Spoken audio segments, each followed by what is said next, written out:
Hi, my name is Ponn, Creative Director for Bella Floral, the 2013 BloomNet Designer of the Year, and the 2013 Florida State Florist Association Designer of the Year. And today at Bella Floral, we're going to give you a few simple ideas with ribbon to elevate your floral design skills. Now if I could, my assistant Cheryl, get her to step in just a little closer. We're going to go over basic container, which is one from NATCO. I believe this one comes in yellow, green, possibly orange. Today we're going to embellish it slightly by taking an artificial fall leaf with some U-glue dots on the back. We're going to adhere that on here. And today I'm just going to do a few simple motions to see what I'm going to do here. I would take the red color tool from Design Master, dust that over slightly. Then I would do the exact same with the orange color tool, dust that over slightly. Then I would let that dry, remove the artificial leaf, then I would have an outline for the leaf, and then I would slightly move that askew just off to the side, because I like that little asymmetrical off to the side look. You can see that I've already prepared my actual container with the Oasis Floral Foam. Ordinarily this would already be wet. I would then use a piece of plastic because we like to recycle here at Bella Flora, and this wrapper for golden flowers came off our local wholesaler's wrap from Coastal Wholesale. I would then tap that plastic down into there, and then using my Oasis scissors I would push it in on each side to make sure it's securely in, and what that does is that creates a slight little moisture barrier, so I'm then able to layer my ribbon over the top. Doing the same step once again, tapping that down in there with my scissors. If you notice, I'm leaving it slight room for foam because you're going to need to go in for flowers. And then as another step, I take the lion punch ribbon, I layer that also on top of that. And I like that look because in some degree, especially when you do this part with the layering look, it almost looks like a little honeycomb. So it's something you can keep in mind maybe when spring gets back once again and you have some bees. Maybe you could do a little yellow honey pot where this could look like yellow ribbon and do like a little honey mesh there, and then you would have a whole little look of honey. I then take and secure everything down with the Oasis floral pins. And I usually start with one in the center, and then I'll skip on either side, maybe 2, 3, whatever my choice is. I just want to do a uniform row of the actual little jeweled pins right down the center. And then as an extra security mesh, because you know, mechanics make us all, I like to turn around and use the regular old fern pins and go really deep and then just fern pin that down in there. Fern pins aren't just for ferns, you know. You can use them for all kinds of things. And then once I have this really modern, clean start, I can begin to build my design. And I'm going to bring over the finished product now so you can see that, so you can see where all these items have come into play.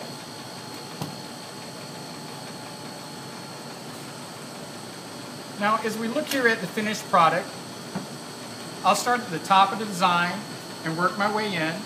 As you can see, we've utilized this color harmony of red, orange, and yellow, starting with the red carnations, terracing our way down. We've even tucked in a tiny little Knut Nielsen lotus pod. Using those jewels once again, I've taken out a few of the little seed pods and just tucked in a jewel just so we get something a little more shiny. I didn't want to eliminate foliage because I noticed a lot of designs you see now do not have a lot of foliage in them. So I still like to incorporate the everyday things such as, you know, leather leaf or a little bit of salal. Maybe just tucked in as an accent, you know, not overwhelming the arrangement. I also opted out here to this side of utilizing one of the Hypericon berry stems. And I just did a little banding here. If you search that on AIFD terms, they'll go into full explanations of those kind of things. I also did another thing here of binding, where I took multiple items of like and then bound them with the actual raffia. And this is something I like to do in the shop. During the year, I like to save the end of daisy stems because they dry really easily. And then during the year for fall or maybe even spring, I turn around and use that same daisy stem, but I charge for it. You know, I charge 50 cents, 75 cents. And then at the end of the year, I paid for, you know, my Florida State Florist Association's membership dues, or I paid for my SAF membership, just on something that was normally going to go in the trash, but now I've made use of. If you'll notice here with the butterflies, I've got one here and one here.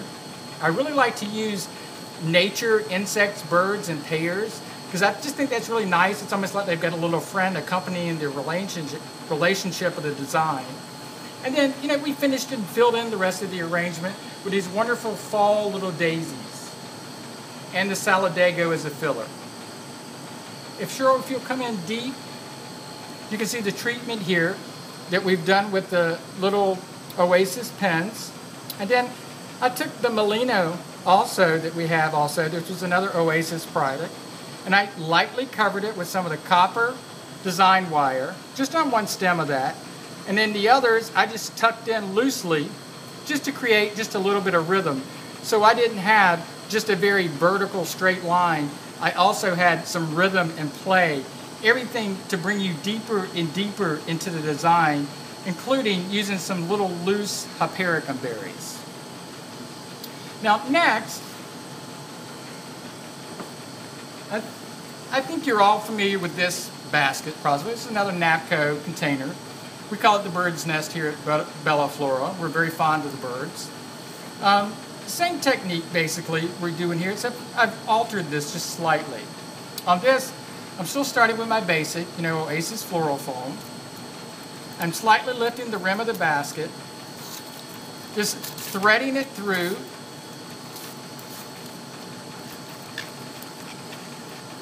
looping it back over itself.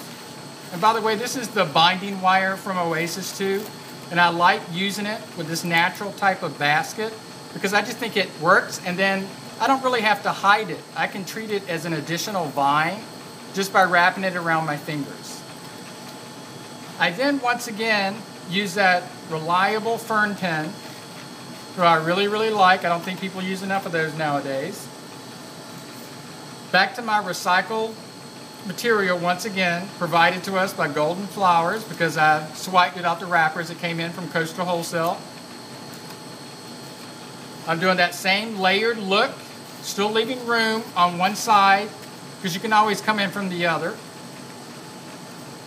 And then once again, that lion ribbon, punch ribbon, doesn't have to be just used at Christmas time. You can use it all year long. I absolutely love it.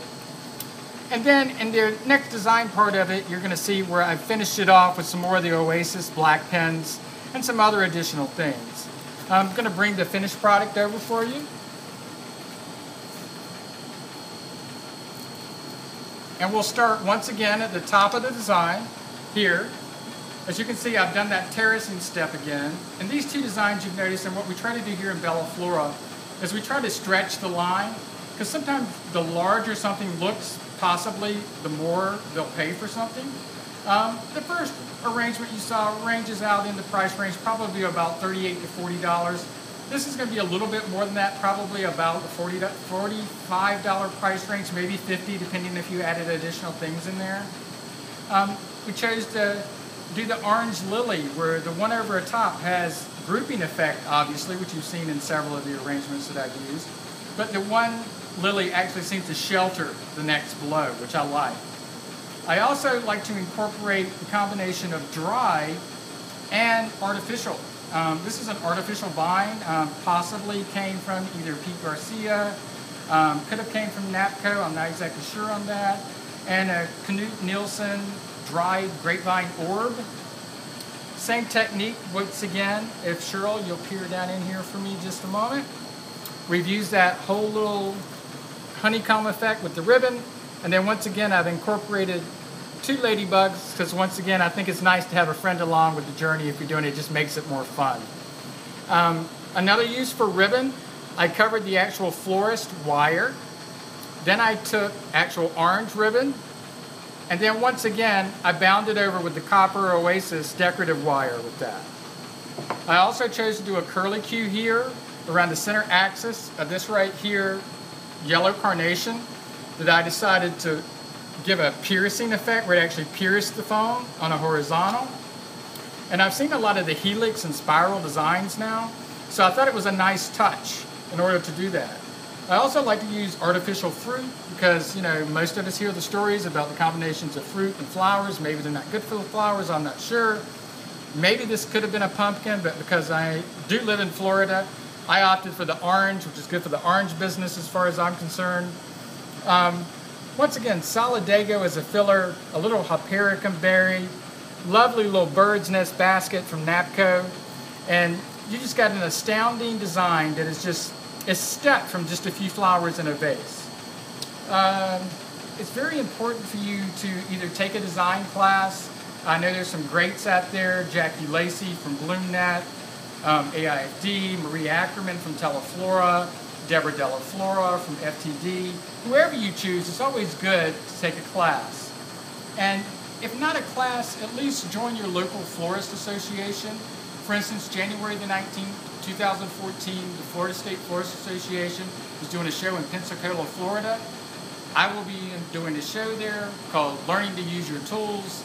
Please join us there in January. And we at Bella Flora hope that you have a wonderful day and enjoy your week.